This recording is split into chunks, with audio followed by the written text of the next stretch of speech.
In today's video, we will solve some preposition question. These question will help you in every exam. So watch the video till the end. If you are new to the channel, like, share, subscribe कर देना and notification वाल पे set कर लो. Telegram का link description box में उसको join कर लो क्योंकि इस वीडियो का जो आंसर है और इसका पीडीएफ आपको टेलीग्राम पर ही मिलेगा. चलो स्टार्ट करते हैं. फर्स्ट क्वेश्चन है, a father is blind dash the faults of his सन. जो पिता है अपनी बेटे की गलतियों को अनदेखा करता है, यानी अपनी गलतियों के उसके प्रति कैसा है, अंधा है, यानी उसको देखता नहीं है. तो इसमें क्या होगा, प्रपोजिशन ऑफ होगा, टू होगा, विद होगा या फिर इन का यूज होगा. यहाँ पर हम ब्लाइंड के साथ में टू का यूज करेंगे. ब्लाइंड टू समथिंग का मतलब होता है means to be unaware of or intentionally ignore something. Here the father ignores his son's fault. यहाँ पर वो अपने बेटे की गलतियों को इग्नोर कर रहा है. तो ब्लाइंड टू का यूज़ हम तब करते हैं जब कोई भी चीज़ को हम इग्नोर करते हैं या फिर ओवरलुक करते हैं. जैसे यहाँ पर वो उसकी गलतियों को ओवरलुक कर रहा है.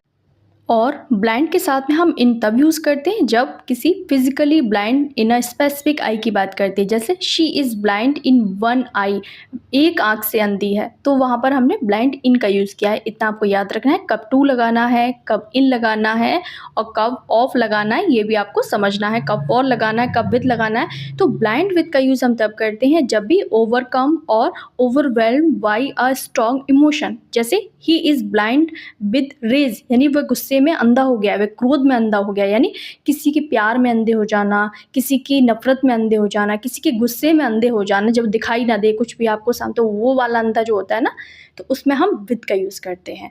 और एक होता है ब्लाइंड ऑफ. ये थोड़ा रेयर होता है, ओल्ड फैशन है, इसको हम यूज़ नहीं करते हैं. तो हमने देख लिया है, a father is blind to the faults of his son. पिता अपनी बेटे की गलतियों को इग्नोर करता है, तो हमने टू का यूज़ किया है. राइट ऑप्शन हो गया क्वेश्चन नंबर 1 का बी हो जाएगा. नेक्स्ट देखते हैं. क्वेश्चन नंबर 2 है, there was no cause dash anxiety. तो यहाँ राइट ऑप्शन क्या होगा. अब आप सोच लो इसमें क्या होगा. ऑफ, विद, फॉर या फिर इन का यूज़ करेंगे. हम क्या यूज़ करेंगे यहाँ पर. यहाँ पर क्या बता रहा है, यहाँ पर हम यूज़ करेंगे फॉर का यूज़ करेंगे. क्या करेंगे, एफ और फॉर का यूज़ करेंगे, क्योंकि cause for is use to refer to a reason for an emotion, action और situation. In this context there was no reason to be anxious. तो यहाँ पर कोई भी कारण नहीं है, पता है हमें उसकी एंजाइटी का. कॉज फॉर का हम यूज़ किसी भावना, क्रिया, स्थिति के कारण के लिए करते हैं, लेकिन यहाँ पर जो सेंटेंस है इसमें चिंता का कोई कारण ही नहीं पता चल रहा है. तो यहाँ पर हमने cause for, a reason for and emotion के लिए यूज़ किया, एक्शन के लिए, सिचुएशन के लिए हमने यूज़ किया है. तो यहाँ पर उसकी चिंता का कोई कारण नहीं था, इसलिए अब कारण होगा तो हम दूसरा यूज़ करेंगे. अभी हमें यहाँ पर कोई भी कारण नहीं मिला उसकी चिंता का.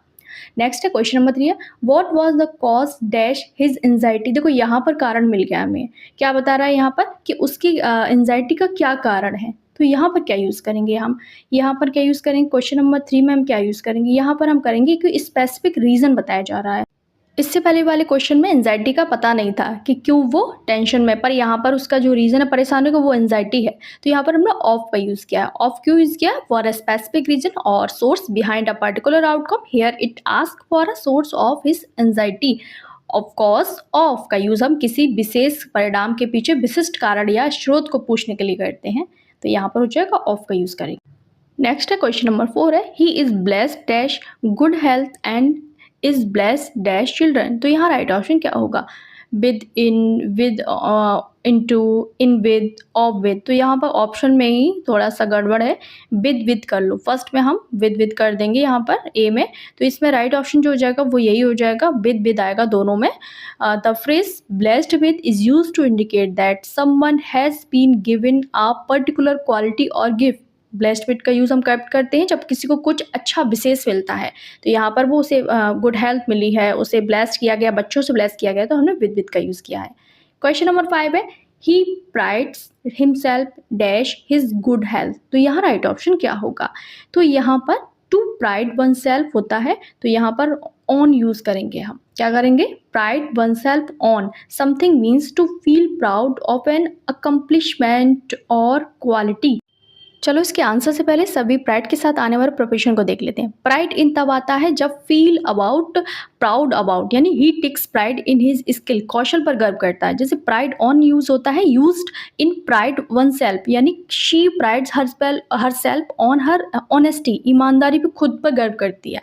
प्राइड ऑफ तब यूज होता है अ थिंग एडमायर्ड और वैल्यूड, यानी अ थिंग एडमायर्ड और वैल्यूड का मतलब है जैसे Taj Mahal is the pride of India, Bharat का गौरव की जब बात करेंगे तो यहाँ पर क्या हो जाएगा, यहाँ पर हम यूज करेंगे प्राइड ऑन का यूज करेंगे, क्योंकि the verb pride one self is always followed by preposition on is in standard English. तो पैटर्न होगा pride one self on plus noun यहाँ पर जीरेंट आता है, तो यहाँ पर जो राइट ऑप्शन होगा वो हम यहाँ पर ऑन का ही यूज करेंगे, प्राइड ऑन हो जाएगा। राइट ऑप्शन क्या हो जाएगा, प्राइड ऑन हो जाएगा यहाँ पर। नेक्स्ट देखते हैं, क्वेश्चन नंबर 6 है he has pride dash wealth. मैंने एक जैसे सिमिलर क्वेश्चन इसलिए लिए हैं ताकि आपका जो कॉन्सेप्ट है वो क्लियर हो जाए। तो यहाँ राइट ऑप्शन क्या होगा, यहाँ पर क्या बता रहा है, तो यहाँ पर हमने ऑन का यूज़ किया और क्वेश्चन नंबर 6 में हम इन का यूज़ करेंगे। क्यों करेंगे, प्राइड इन समथिंग का मतलब होता है expresses a general feeling of satisfaction और वैल्यू। जैसे यहाँ पर क्या बता रहा है, he has a pride in wealth, वो धन पर गौरव महसूस करता है। तो यहाँ पर सामान्य गर्व है, किसी विशेष प्रदर्शन नहीं किया जा रहा है यहाँ पर, इसलिए हमने यहाँ पर इनका यूज़ किया है। तो राइट ऑप्शन क्या हो जाएगा, यहाँ पर he has pride in wealth हो जाएगा। जैसे he has pride in his work, यह भी सामान्य बात है, कोई विशेष प्रदर्शन नहीं, इसलिए यहाँ पर हमने इनका यूज़ किया है। कोई और ऐसी स्पेसिफिक बात नहीं कर रहा है, तो प्राइड इनका यूज़ किया है। नेक्स्ट देखते हैं, क्वेश्चन नंबर 7 है he is proud dash her bell. तो इसमें राइट ऑप्शन क्या होगा, वहाँ तो हमने इनका यूज़ किया था, यहाँ पर हम ऑफ का यूज़ करेंगे। क्यों करेंगे, proud of something expresses specific personal feeling और प्राइड।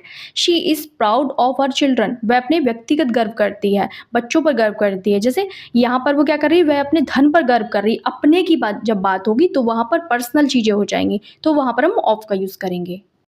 नेक्स्ट है क्वेश्चन नंबर 8 है ही टेक्स प्राइड डैश पोइट्री। तो यहाँ राइट ऑप्शन क्या होगा, अब आप सोच लो, ये आपका होमवर्क है। इन होगा, ऑफ होगा, फॉर होगा या फिर ऑन का यूज़ होगा। वो अपनी किस पे करता है, अपनी कविताओं पर घमंड करता है, अपनी पोइट्री पर वो क्या करता है, वो प्राइड फील कर गर्व महसूस करता है। तो इसमें राइट ऑप्शन क्या होगा, ये आपका होमवर्क है, मुझे कॉमेंट करके बता देना। इन होगा, ऑफ होगा, फॉर होगा या फिर ऑन का यूज़ होगा। नेक्स्ट देखते हैं, क्वेश्चन नंबर 9 है I am vexed dash my brother. तो इसमें राइट ऑप्शन क्या होगा, क्या बता रहा है वह कि वह अपने क्या करता है, अपने भाई से क्या परेशान हो चुका है, मैं अपने भाई से परेशान हो चुका हूँ। तो यहाँ पर परेशान हूँ, तो यहाँ पर when you are vexed with a person it means you are annoyed और इरिटेटेड बाय देम। जब आप किसी व्यक्ति से परेशान होते हैं तो इसका मतलब है वहाँ पर आप विद का यूज़ करेंगे। पर्सन के लिए हम विद का यूज़ करते हैं, वेक्स्ड विद हम यूज़ करते हैं पर्सन के लिए। अनॉयड और इरिटेटेड विद अ पर्सन, जैसे I am vexed with my brother, मैं अपने भाई से नाराज़ हूँ, परेशान हूँ। और वेक्स्ड एट, हम किसी सिचुएशन से परेशान होते, किसी चीज़ से परेशान होते तब यूज़ करते हैं। वेक्स्ड अबाउट का यूज़ हम तब करते हैं कोई टॉपिक से परेशान, कोई इशू से परेशान है हम, तो वहाँ पर हम अबाउट का यूज़ करते हैं। यहाँ पर हमने क्या यूज़ किया, यहाँ पर हमने विद का यूज़ किया। I am vexed with my brother, क्योंकि अनॉयड और क्या किया, इरिटेटेड विद अ पर्सन की जब बात होगी तो वहाँ पर वेक्स्ड के साथ में हम विद का यूज़ करेंगे। नेक्स्ट देखते हैं, क्वेश्चन नंबर 10 है she was vexed dash her mother's illness. यहाँ पर वो किसी सिचुएशन से परेशान, किसी चीज़ से परेशान है, अपनी माँ की बीमारी से, तो यहाँ पर हम एट का यूज़ करेंगे। She was vexed at mother's illness हो जाएगा, वो अपनी माँ की बीमारी से परेशान। When you are vexed at a situation और a thing not a person it means you are annoyed और अपसेट बाई इट, तो यहाँ पर हम एट का यूज़ करेंगे। क्या करेंगे, एट का यूज़ किया हमने।